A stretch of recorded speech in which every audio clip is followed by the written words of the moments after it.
The knock came at 2:03 and weak, uneven, like someone was sliding down the door instead of knocking. I jolted awake, heart slamming against my ribs. My apartment was dark except for the blue glow of the clock. I lay there frozen for a second, wondering if I'd imagined it. Then it came again, a soft thump, a muffled sob. I grabbed my phone and crept to the peephole. There she was. My older sister, Maya, curled on the welcome mat in the hallway light, coat half off one shoulder, face pale and slick with sweat.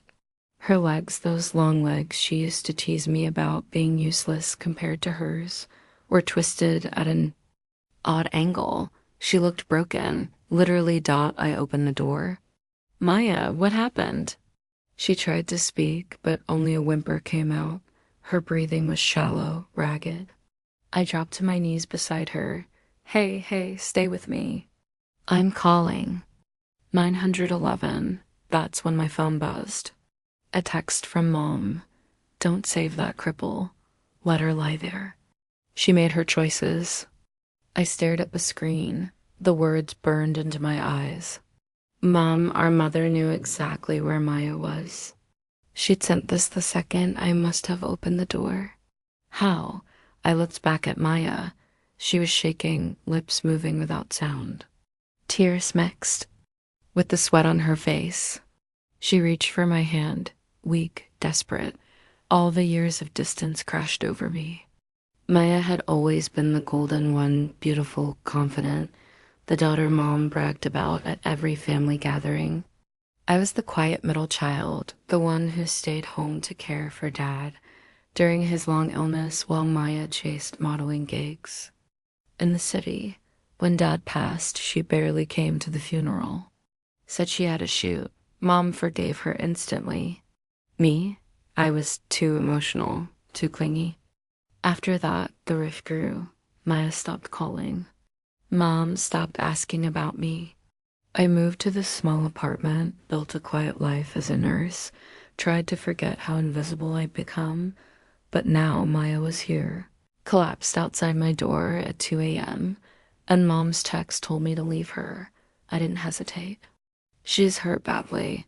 She can't move her legs. Please hurry." While I waited for the ambulance, I covered Maya with a blanket, held her hand. She whispered, barely audible, "I'm sorry." I didn't know where else to go. I didn't answer. I just kept her warm. But inside, something cracked open. The betrayal wasn't just Mom's text. It was the lifetime of being second best, of being told my love wasn't enough. And now, they both expected me to turn away when it mattered most. Asterisk, the paramedics arrived fast. They stabilized Maya on a stretcher, loaded her into the ambulance. I rode with her to the hospital, holding her hand the whole way. She kept drifting in and out, murmuring apologies. I couldn't quite hear at the ear.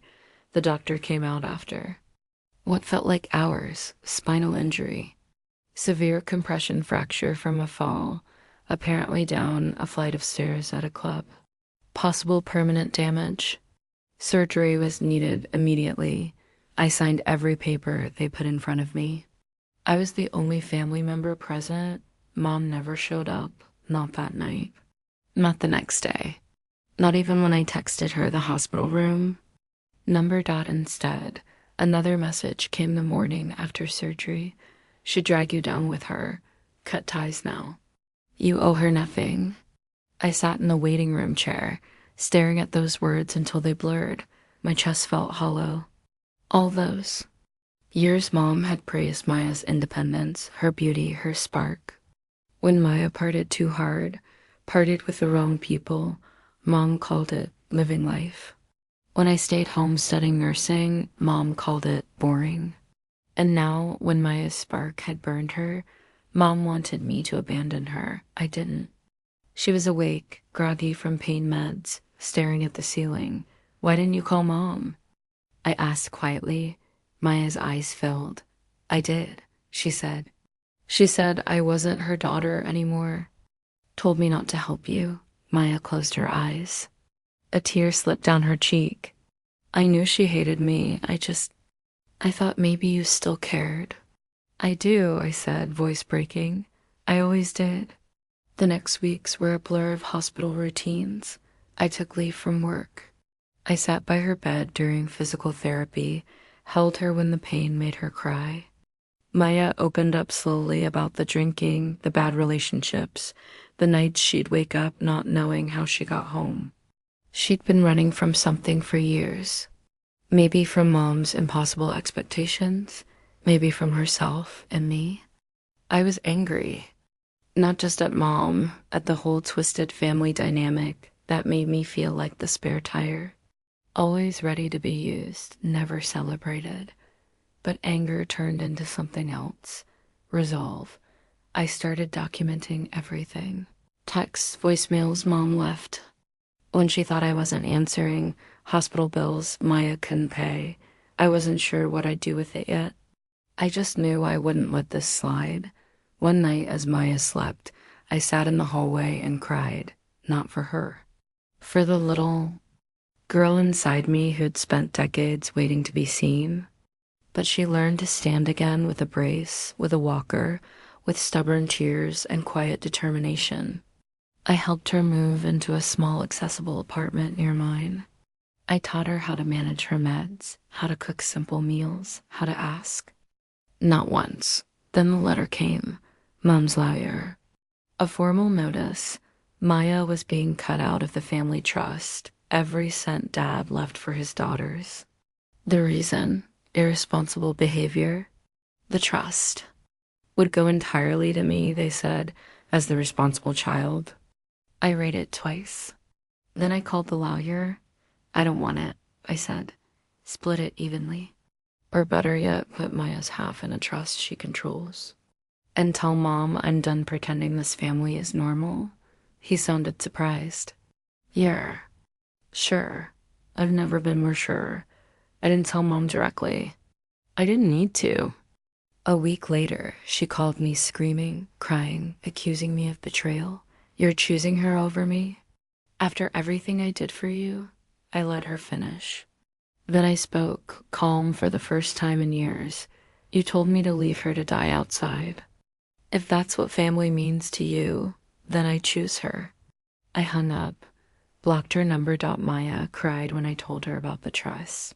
Not from guilt. From relief. You didn't have to do that. She whispered. I wanted to, I said. We both deserved better. We're not perfect sisters now. She calls me when she's scared. I call her when I feel invisible again. Mom still sends occasional messages through relatives' guilt trips. Pleas for forgiveness. I don't respond. Some wounds need distance to close. Looking back, the real betrayal wasn't just that night at 2 a.m. It was a lifetime of being pitted against each other, of love handed out like a prize for perfection, but the greatest justice. Wasn't taking anything away from Mom. That was giving something back to Maya and to myself. We chose each other. And in that choice, we both finally felt seen. If someone in your life ever made you feel like your kindness was weakness, remember this. Kindness isn't weakness. It's power. The kind that can rebuild what cruelty tried to destroy. Sometimes the strongest revenge is refusing to become what hurt you.